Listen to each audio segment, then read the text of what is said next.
A verdade é que nós vamos descobrir que as lições para as igrejas dizem respeito a cada uma dessas igrejas mencionadas no Apocalipse, mas são importantes para a nossa vida.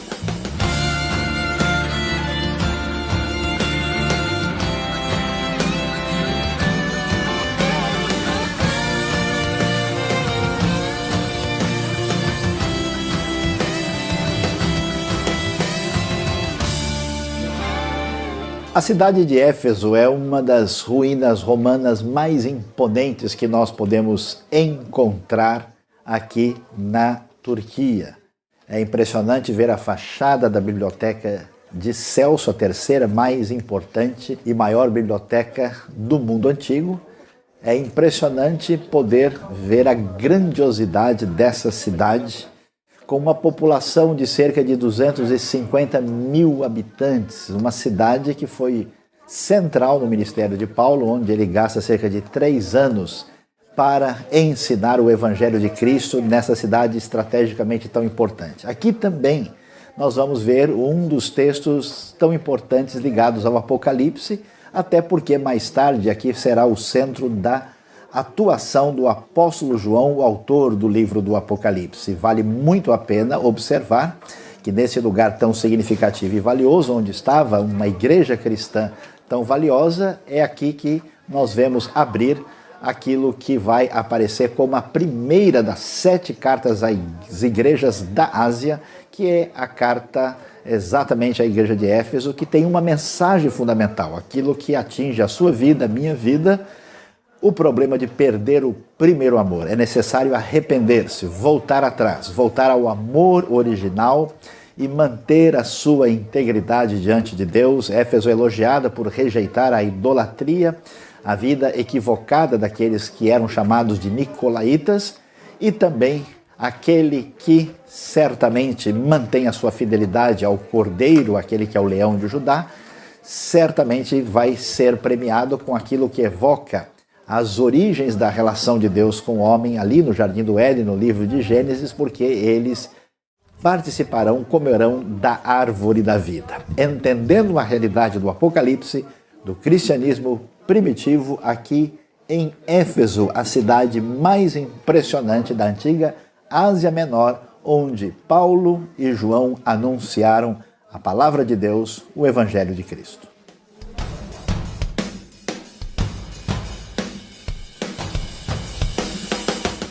O Senhor Jesus segura as 7 estrelas em suas mãos.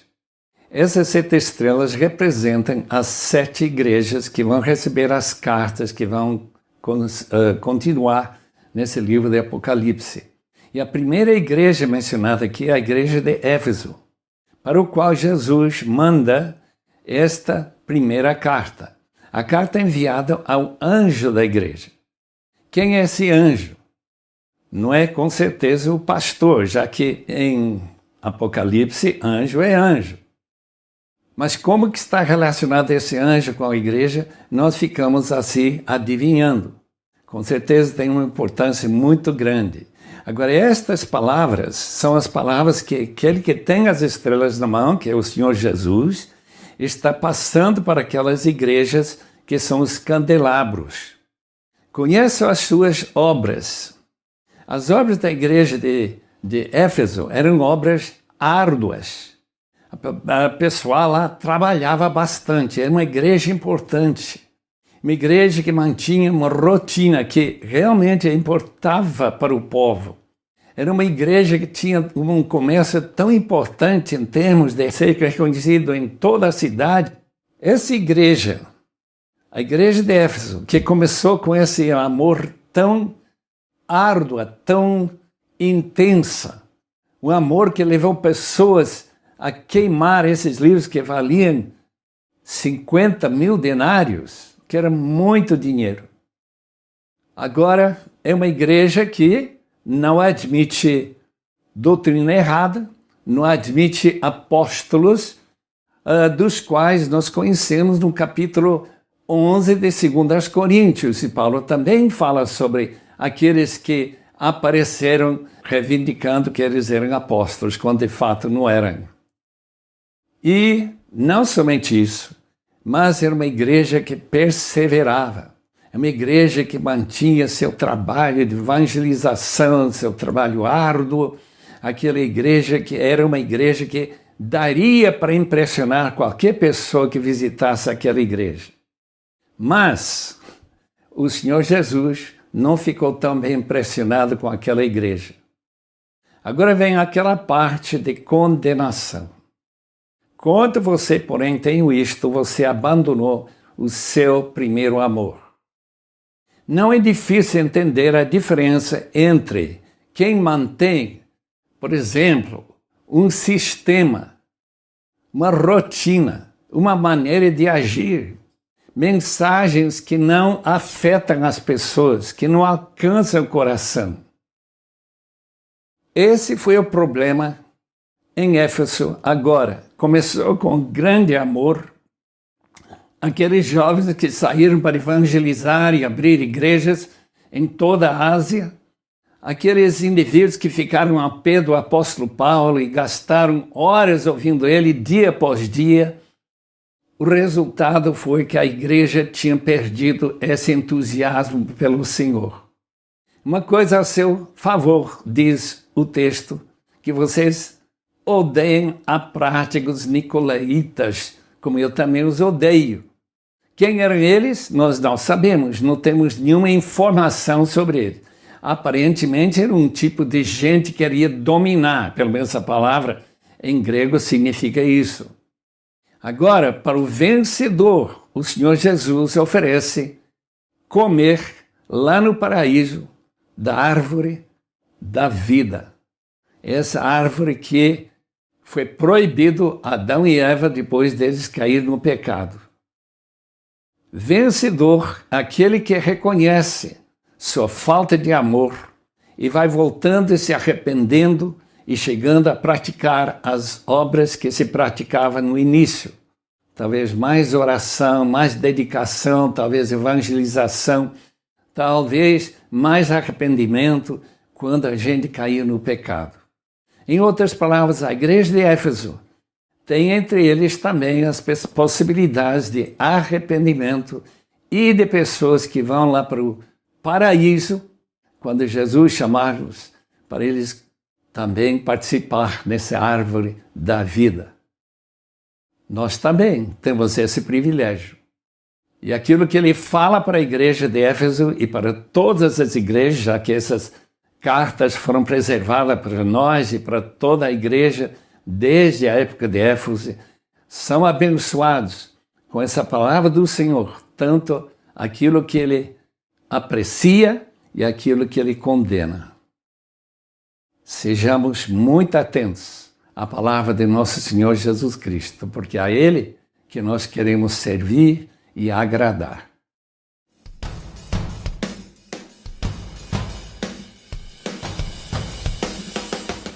As cartas que são enviadas às igrejas da província romana da Ásia, como nós acabamos de ouvir sobre a igreja de Éfeso, tem muito a nos ensinar. Muita coisa tem sido dita e pensada sobre estas cartas. Algumas pessoas, quando leem o Apocalipse, geralmente imaginam que todas as referências do Apocalipse dizem respeito a um futuro, ao desfecho final da história humana e da história da igreja. E é importante aqui começar a entender como é que as coisas se organizam nessa literatura diferente, chamada apocalíptica, com uma perspectiva hebraica, judaica de organizar o tempo e a realidade, que ao mesmo tempo em que nós temos uma referência que tem a ver com o contexto da época, grande parte do livro vai falar sobre o Império Romano e os dias do apóstolo João. Ao mesmo tempo, essa referência que diz respeito ao passado, ela nos traz lições sobre o futuro. Portanto, essas cartas não estão querendo nos dar especificamente como se cada igreja fosse uma época da história. Também não devemos entender que estas lições têm a ver especificamente só com aquela igreja e ponto final. Ou muito menos entender que se refere a algum tipo de coisa que vai acontecer no futuro. A verdade é que nós vamos descobrir que as lições para as igrejas dizem respeito a cada uma dessas igrejas mencionadas no Apocalipse, mas são importantes para a nossa vida. E quando a gente pensa sobre a igreja de Esmirna, o que é tão importante entender sobre esta antiga cidade, que hoje, aliás, quase nós não temos mais ruínas que venham descrever a Esmirna antiga, já que a cidade atual na Turquia é uma cidade grande, desenvolvida, importante na região ocidental da Turquia. Nós temos ali uma cidade, na época de João, de possivelmente quase 100 mil pessoas, uma cidade importante, onde o culto ao imperador era uma realidade constatada pela pesquisa histórica. Por isso, quando pensamos sobre Esmirna, as palavras do apóstolo João aqui falando sobre a revelação dada por Cristo nos trazem sempre a mesma estrutura literária que aparece em cada carta. Uma palavra de aprovação, em seguida uma reprovação por um comportamento não adequado, depois uma palavra de instrução e finalmente uma promessa que é dada àquele que é o vencedor. No caso de Esmirna, as palavras daquele que é chamado lá de primeiro e o último no versículo 8, e que mais uma vez, para que todos tenham o coração cheio de confiança, aquele que morreu e tornou a viver, o Senhor Jesus deixa claro que ele conhece o sofrimento, as lutas, as tribulações dos cristãos de Esmirna e conhece a sua pobreza, a sua dificuldade como gente oprimida no Império Romano, mas você é rico. Interessante notar quantas pessoas têm de tudo na vida, do bom e do melhor, mas não têm nenhuma riqueza moral e espiritual. Em Esmirna não era essa a realidade, havia uma riqueza espiritual nessa igreja. E essa riqueza entra em contraste com gente que se achava espiritualmente importante. O texto vai dizer daqueles que se diziam judeus, mas eram, como o texto diz, sinagoga de Satanás. Possivelmente é uma referência a uma espécie de conflito contra aquela ideia que predominou no judaísmo rabínico, em contraste com a perspectiva que surge do Jesus judeu e dos seus discípulos, igualmente judeus, que vão trazer a luz de Israel para as nações em oposição ao tipo de perspectiva legalista e distinta dos ensinos desses primeiros seguidores de Jesus.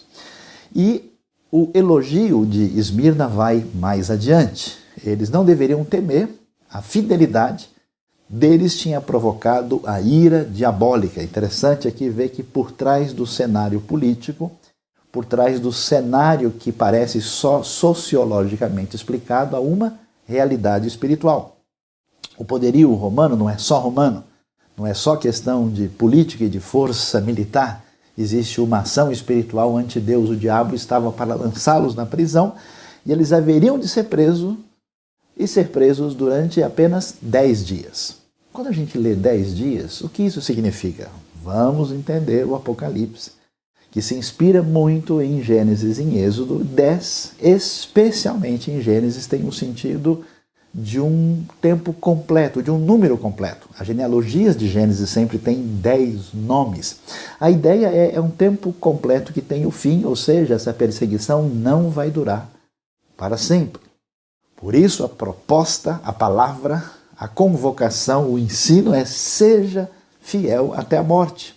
Não significa ser fiel até ficar idoso e depois falecer, mas no contexto da perseguição, na confrontação contra esse domínio opressor diabólico desse autoritarismo do Império Romano, é ser fiel até mesmo em caso de morte, porque a vida não termina aqui e eles haveriam de receber o prêmio da parte do Senhor, que é chamado de coroa da vida.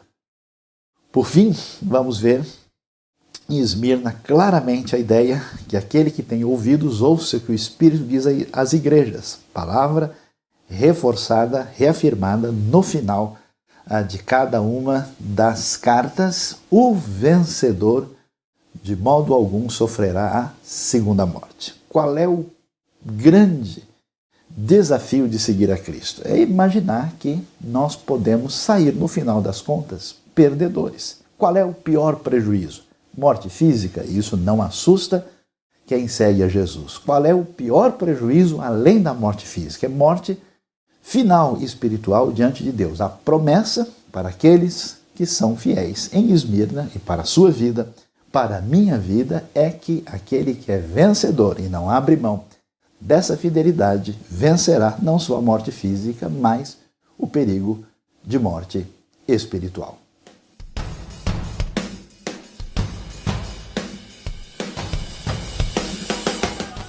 Estudar o Apocalipse faz sentido quando entendemos o cenário por trás do texto. Quando lemos Apocalipse capítulo 2, a partir do verso 12, o texto bíblico vai nos falar sobre a carta enviada, 7 cartas que aparecem lá, as cartas mandadas para as igrejas da Ásia. Aqui nós estamos em Pérgamo, famosa cidade de Pérgamo, de onde surgiram historicamente os conhecidos pergaminhos que marcaram a história de toda a região. É interessante vermos aqui o que restou de um templo, sim, de um templo que era o templo do culto imperial, esse que estamos vendo é da época de Trajano. Trajano foi imperador do ano 98 ao ano 117 e é o sucessor de Domiciano, aquele imperador da época do Apocalipse. O que estava acontecendo? A exigência do culto de adoração ao imperador para a comunidade cristã, essa comunidade que enfrentava esse desafio tremendo de permanecer com fidelidade ao rei Jesus diante do rei, do imperador romano. Por isso é que nós vamos ver que em Pérgamo está o trono de Satanás. De maneira magistral, o texto vai fazer referência ao que nós vemos aqui, chamando de trono de Satanás, convidando essa comunidade cristã à fidelidade diante de Deus. Eles não deveriam ser semelhantes aos nicolaítas, não deveriam ser semelhantes a Balaão e Balaque, mas receber o maná escondido que evoca a história de fidelidade e libertação dos israelitas lá no livro de Êxodo, e também receberiam a sua completa identidade com uma pedra com o seu nome escrito nela. Aqui em Pérgamo, diante do desafio de ou estar em sintonia com Roma e com a realidade daquilo que a Bíblia chama de mundo, e a nossa fidelidade ao Rei Jesus, a fidelidade firme até o ponto de sofrer martírio, como foi o caso de Antipas. Aparece aqui, vindo da história da cidade de Pérgamo, que é uma das 7 cartas do Apocalipse.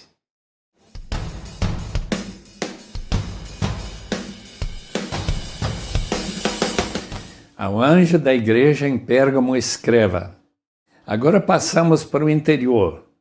Tanto Esmirna como Éfeso eram portos. Pérgamo é uma cidade muito importante para o Império Romano, porque é uma das cidades que logo se entregou às mãos e ao poder de Roma.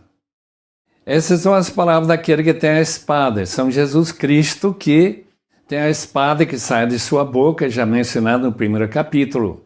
Sei onde você vive, onde está o trono de Satanás. Gostaríamos de saber o que significa esse trono de Satanás.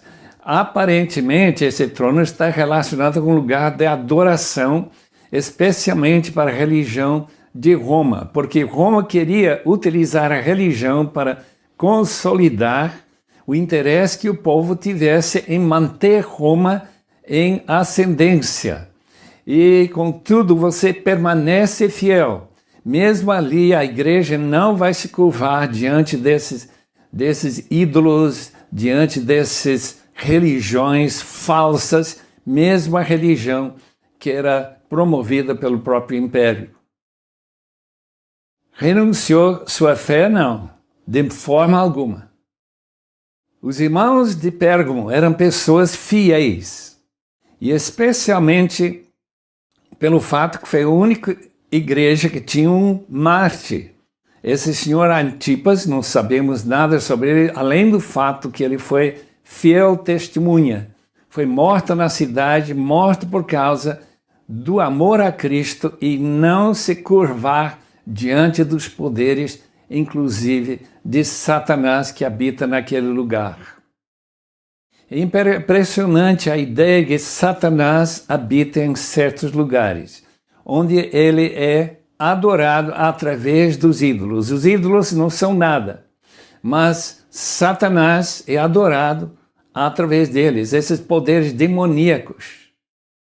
Mas, mesmo com toda essa coisa de reconhecer a importância do amor e fidelidade de Pérgamo, o Senhor Jesus tem alguma coisa contra aquela igreja. Primeiro, que tem pessoas que estão aceitando as doutrinas de Balaão, que ele ensinou a Balaque a armar ciladas contra os israelitas. Que ciladas? Induzir a comer alimentos sacrificados aos ídolos e praticar imoralidade. Paulo ensina em 1 Coríntios 8 que não há pecado em comer carne que tinha sido oferecida aos ídolos e depois foi vendido no mercado. Mas o que nós devemos notar é que quando se fala de coisas, comidas que foram oferecidas aos ídolos, era participar numa festa, talvez de uma daquelas sindicatos, aqueles grêmios que se uniram para festejar um certo ídolo, e todas elas tinham seus deuses, patrocínios e tudo mais. Além do mais, de igual modo, diz o Senhor Jesus, tem também os que apegam aos ensinos dos nicolaítas. Antes de chegar lá, temos que lembrar que Balaão também levou os israelitas a praticar imoralidade. Nós lemos sobre isso nos capítulos 22, 23 de Números. Portanto, arrependa-se, essa é a palavra de Jesus.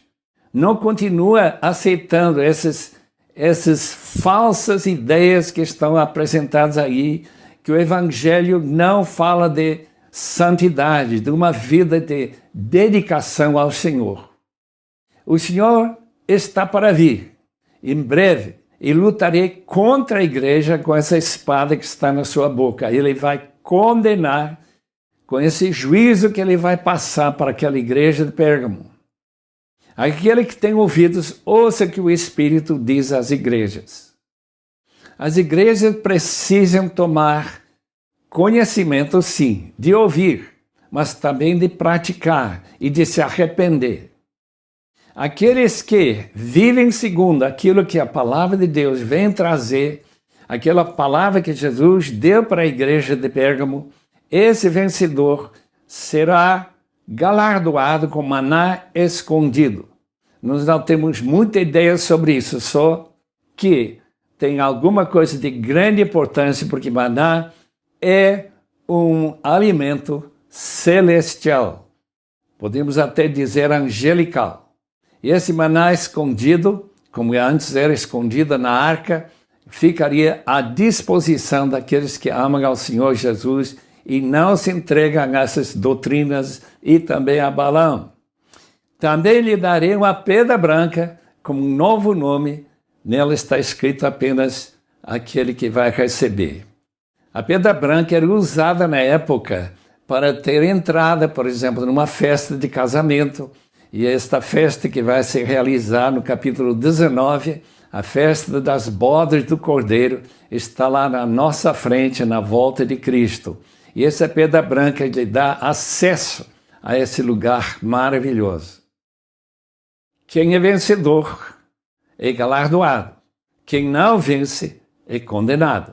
Portanto, devemos tomar muito a sério a palavra do Senhor Jesus à igreja de Pérgamo.